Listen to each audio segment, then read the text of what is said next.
David, how did you first get involved in witchcraft? I was influenced by my mother.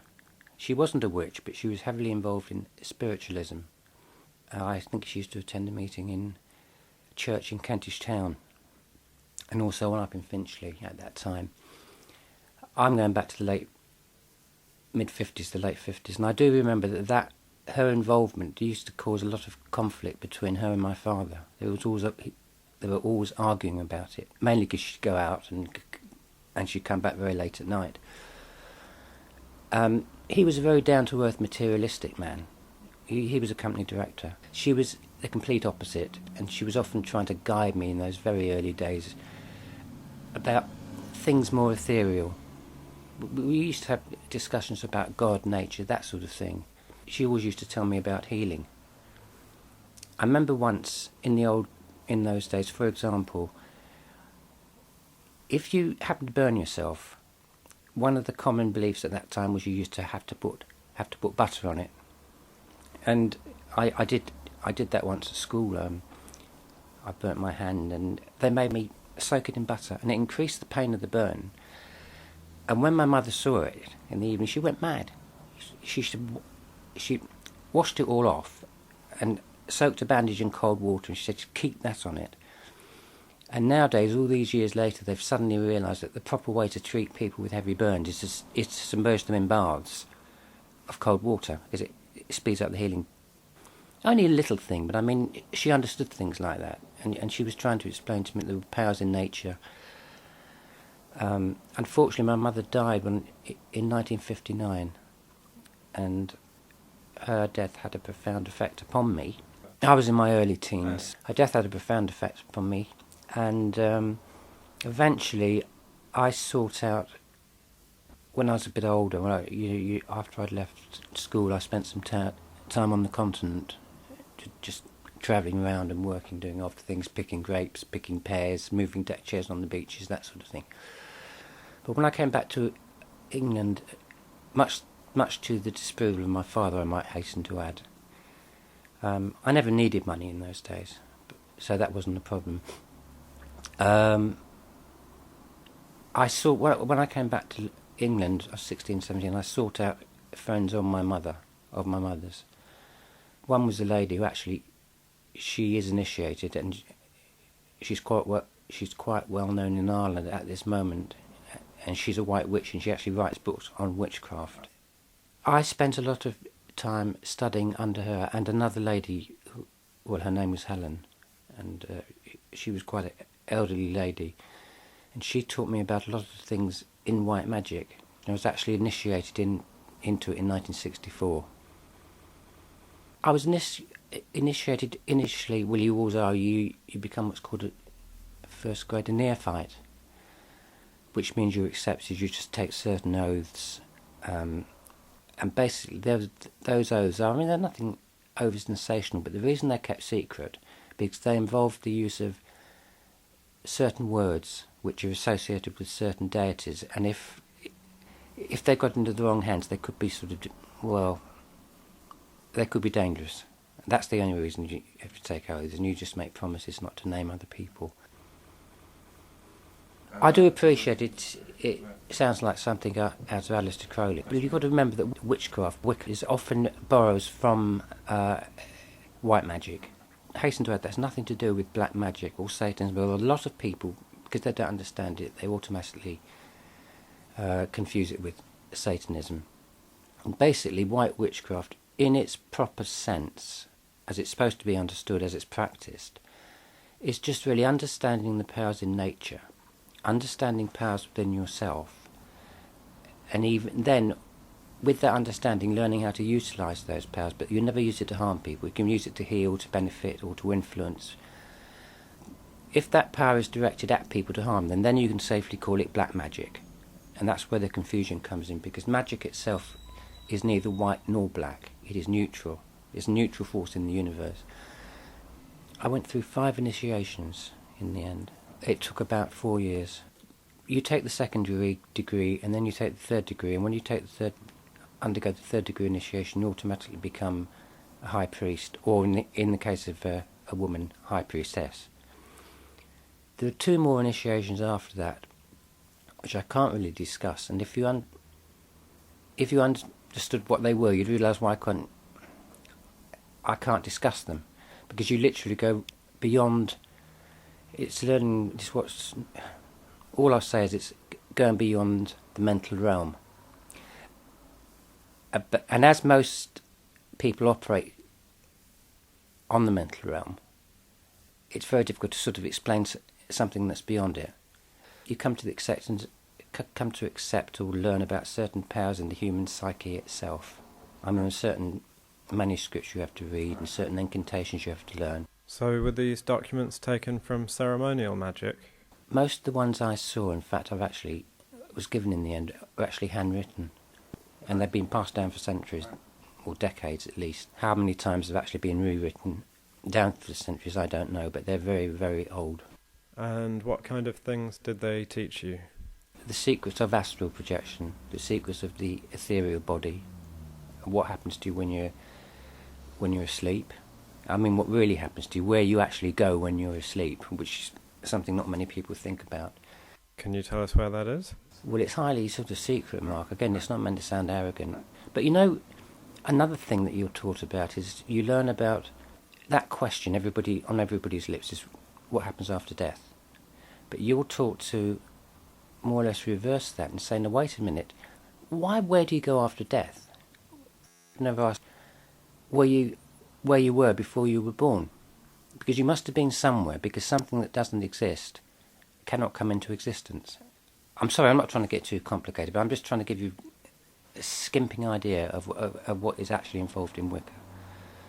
And of course, there's also involved in it is understanding, as I said, the human psyche, understanding different levels of consciousness. And how do you feel once you have this new understanding?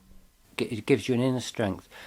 But add to that, I mean, it makes you feel, I almost felt like I was fulfilling some calling. I mean, it was part of my being. I just couldn't really help it. I was being drawn towards this, and I didn't want to even consider getting out into the material world. I mean, obviously everybody's got to live in it. I'm not saying you should deny the material world and go and sit in some monastery. I don't mean that. You have to live in it, and you have to respect it. You have to respect its life forms. But I've just forgotten your last question. How much of an overlap was there between Wiccan groups and spiritualist groups at the time? Most groups kept to themselves, but they communicated with other groups. That was serious. But then in the mid-60s, what happened was witchcraft slowly became fashionable, which is deadly. Because once something starts getting fashionable, it attracts people that want to sort of use it for personal gain or publicity purposes. Or hence we have in the mid-60s all the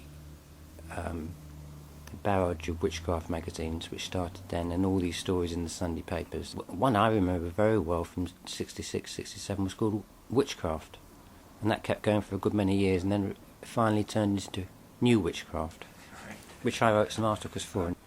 I don't have a copy of one of these magazines now to show you, but they were full of sort of people dressed up in robes or semi-naked witches, and they played a lot on the sex angle, this sort of thing, and of course it attracted people.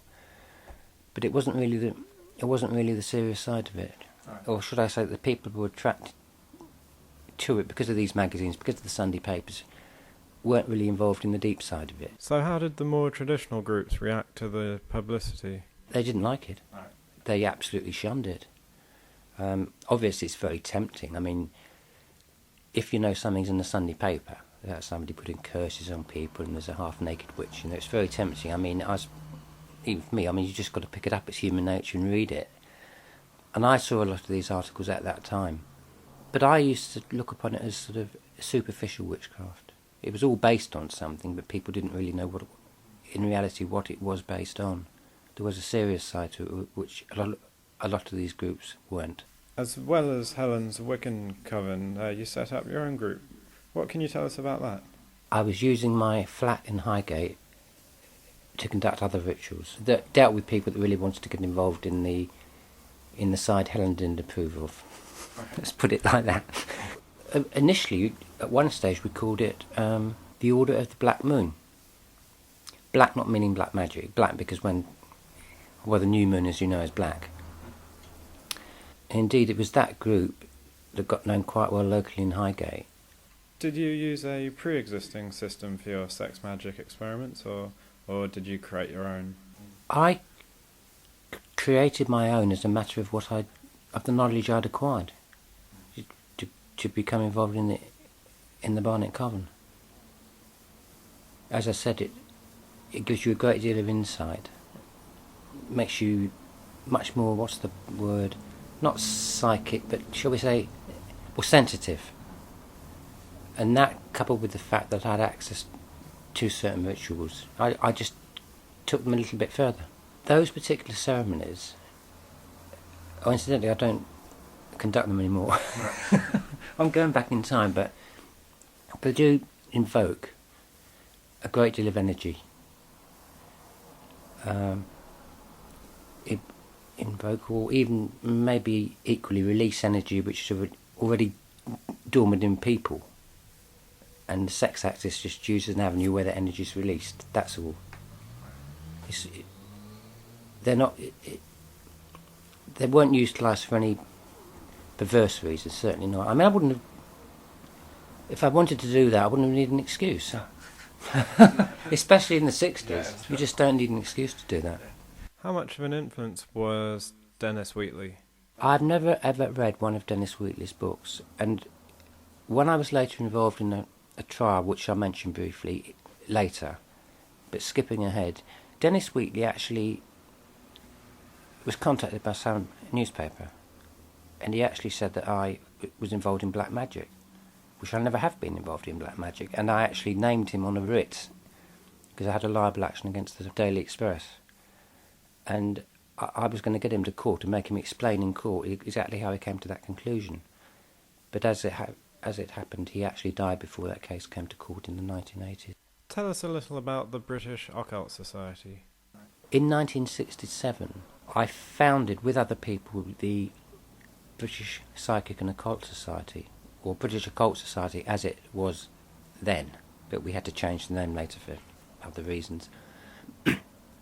And the purpose of that society was it wasn't really anything to do with witchcraft or Wicca, but it was to look into cases of unexplained phenomena. All cases of unexplained phenomena.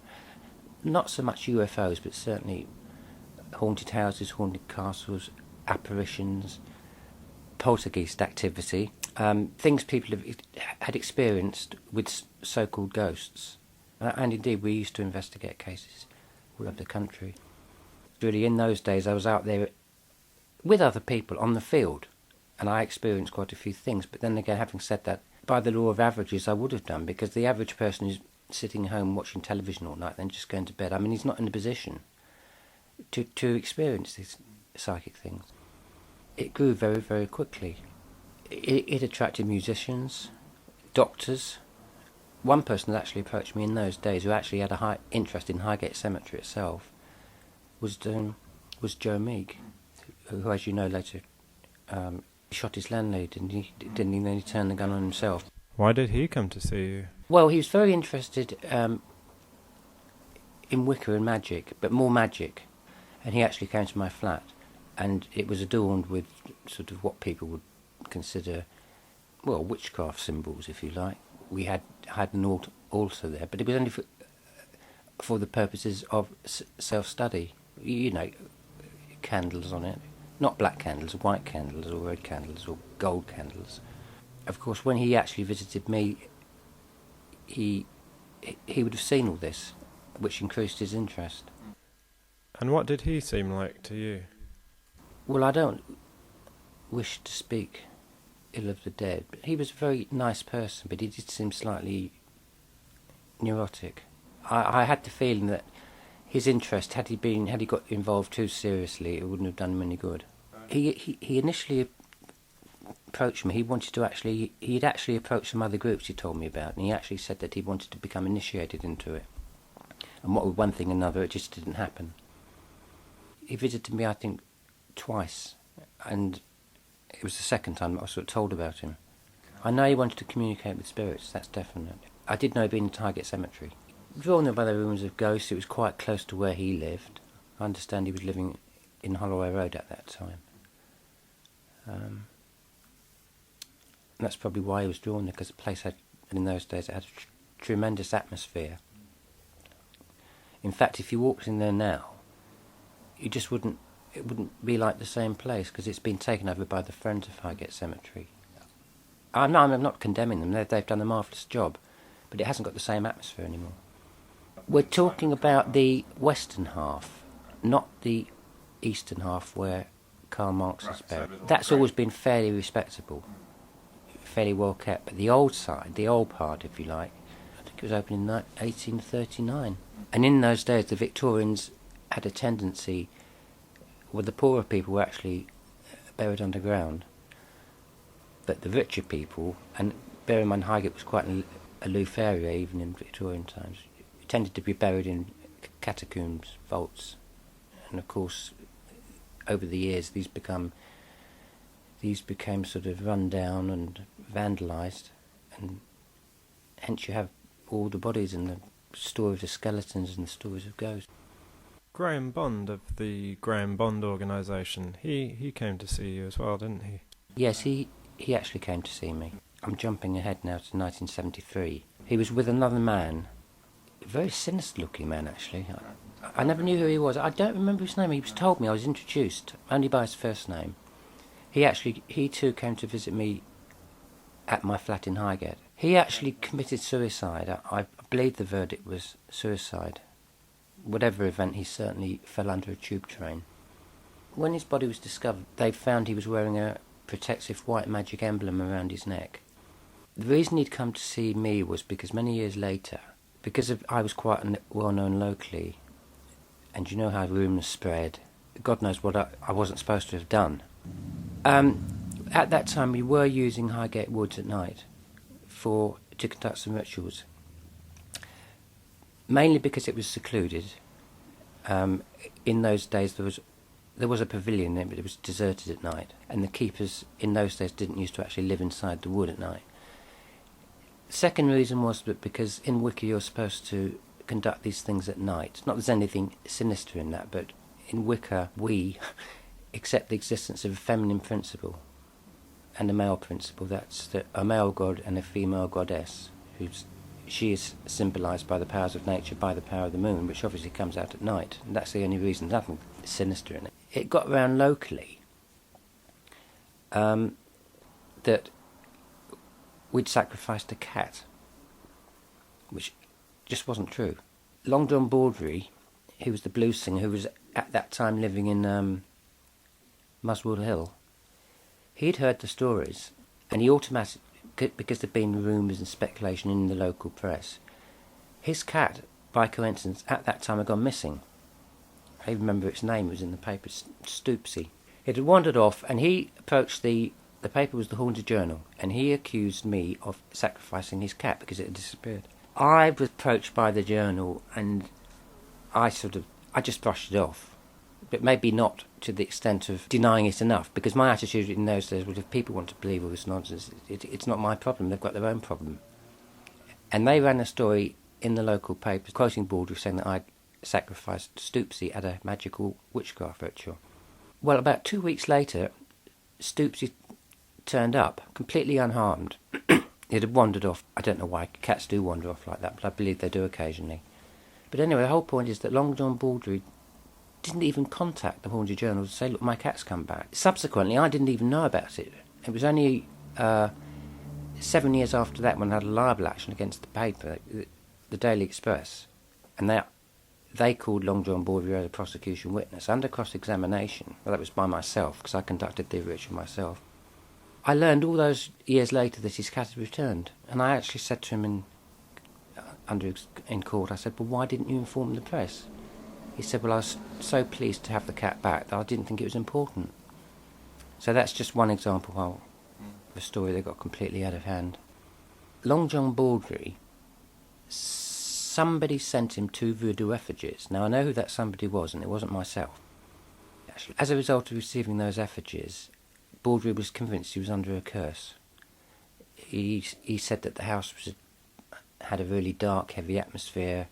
There was no light in it anymore, and it turned cold, and he was absolutely convinced he was the victim of a curse, so he called in Graham Bond.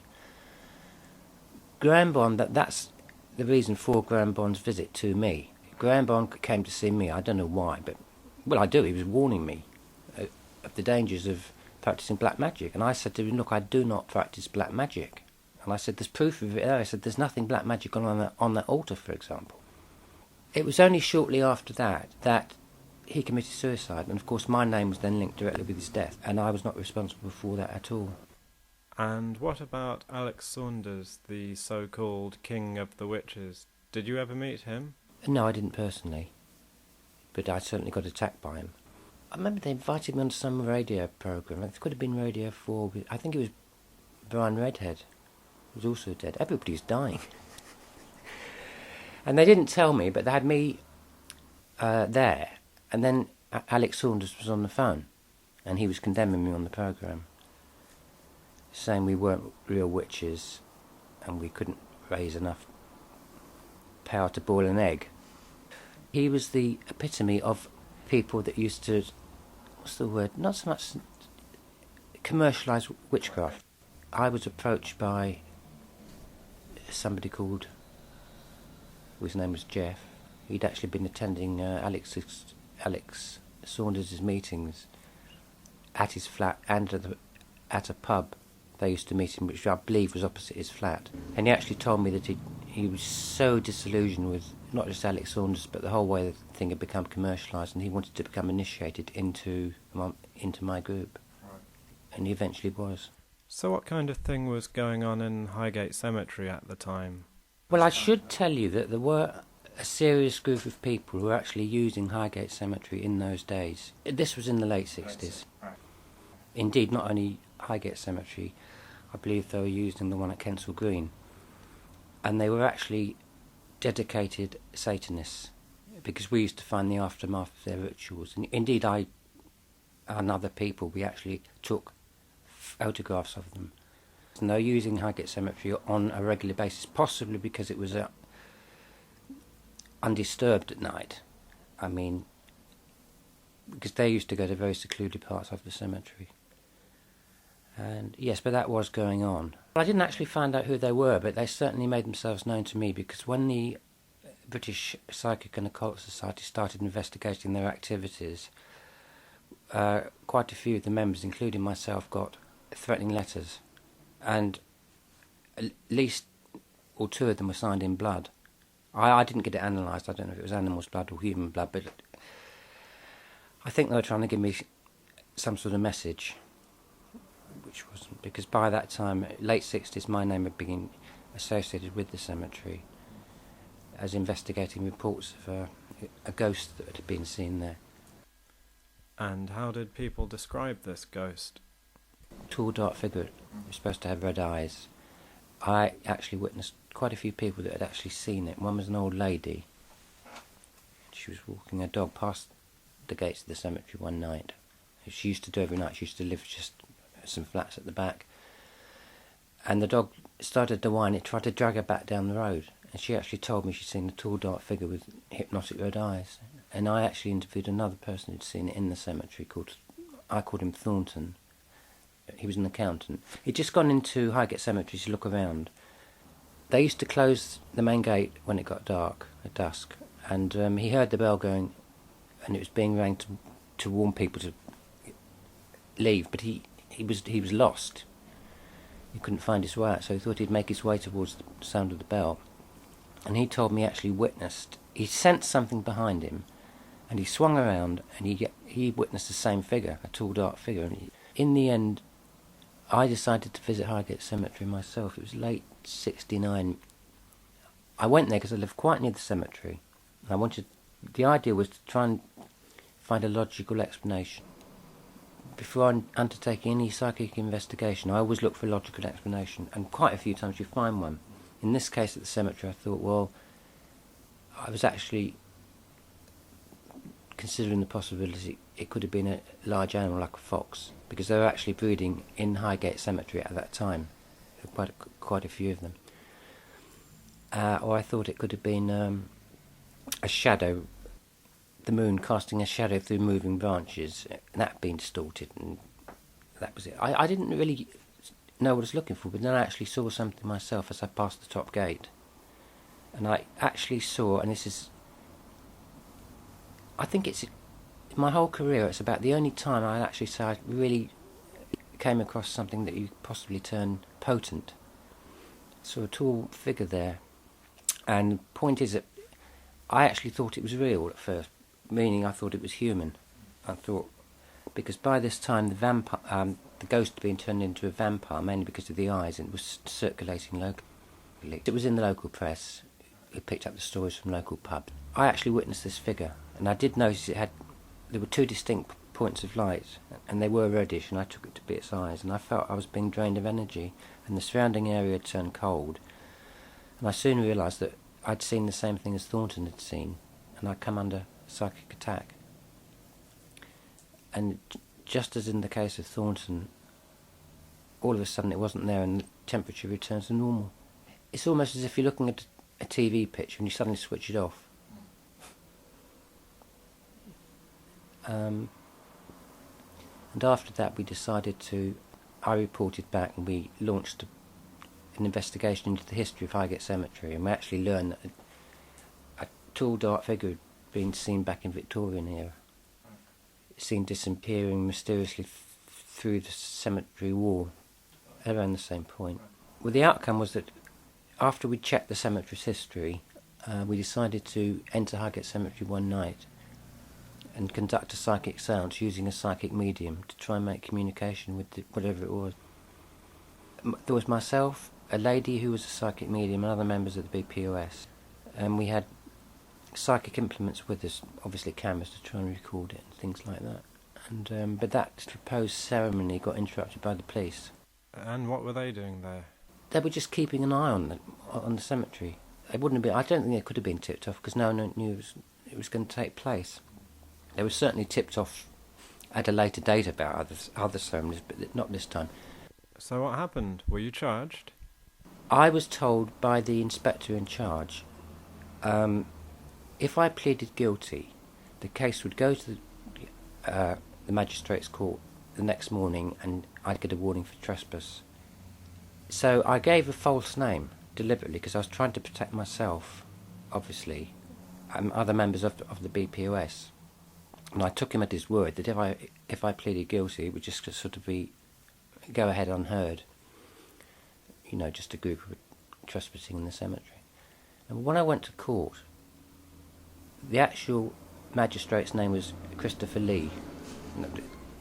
I can't resist saying that, but it's true. It really was true. It went to court 3 times. For the first occasion, it was Christopher Lee. The police attributed to me a statement I didn't make, to the effect of, my intention was to seek out the king vampire of the undead, which was also being called at this time, look through the coffins, opening them if necessary, and when I found it, I intended to stake my wooden stake through its heart, and then run away. Well, because I pleaded guilty, that statement was read out in court. Bear in mind, the court didn't know my real name, but then nevertheless, it was read out in court. And because I pleaded guilty to that charge, it was automatically this statement was believed. And of course the implication was that I was in some way responsible for all the vandalism and opening coffins. So I immediately, police hadn't kept their side of the bargain, so I immediately changed my plea to not guilty. I gave the police my real name and said this was part of a serious psychic investigation. And it came back to court. Oh, can I add, when that statement was read out in court, it's what's known as absolute privilege, or qualified privilege, meaning that the press can report it without any fear of libel, because it's been stated in court. Of course, that statement, my so-called confession, made worldwide headlines, and that's how I became branded as a vampire hunter. Whereas I'm not, I'm a psychic investigator. And to cut a long story short, that when that case was eventually heard, I was acquitted, as I sort of proved in court. It was part of a serious psychic investigation. So what would you have done if you hadn't been caught? The idea was to make 2 circles on the ground, only symbolic, maybe with chalk or something. And the medium, as this entity was potentially dangerous or rather potent, and it was certainly earthbound, we thought, command it to appear in a small circle, which would have contained the element of fire. Not a fire, but I mean burning charcoal to represent fire, and she would have summoned it to the earthly plane. And we would, through her, the intention was to try and find out, well, first of all, was it in fact anything there at all? Was it just maybe a non-entity, if you like? And she intended to communicate with it, but as I said, it never got that far. Having seen lots of photographs of you at this time, you were certainly very flamboyantly dressed for a psychic investigator. Were velvet jackets and frilly shirts practical to be tramping around in the cemetery at night? I often used to get involved with giving talks and writing about it, and because of that I was often asked for photographs by magazines, by the press, and obviously if you're going to get a photograph taken of you, you don't want to just stand there in jeans and a t-shirt. Well, no offence intended to you, by the way. No, but for a photograph, I mean, it's only natural. So, yeah, that's how a lot of those photographs came into being. Great pictures. And a lot more of those photographs came into being because I was approached by TV and magazines, and they wanted pictures of witchcraft ceremonies, I mean, for publication, to accompany maybe an article I was writing. I didn't see any harm in doing that. You and the Highgate Vampire both achieved a certain notoriety after this. What happened? Well, everybody tried to cash in on that case. I think a lot of them did it to be honest with you, was for the purposes of publicity. There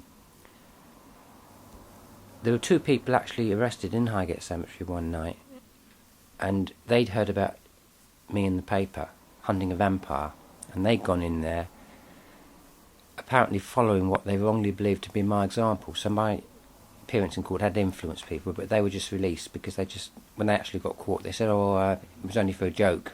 They got cold feet. Anyway, yes, and there were other people who were involved too.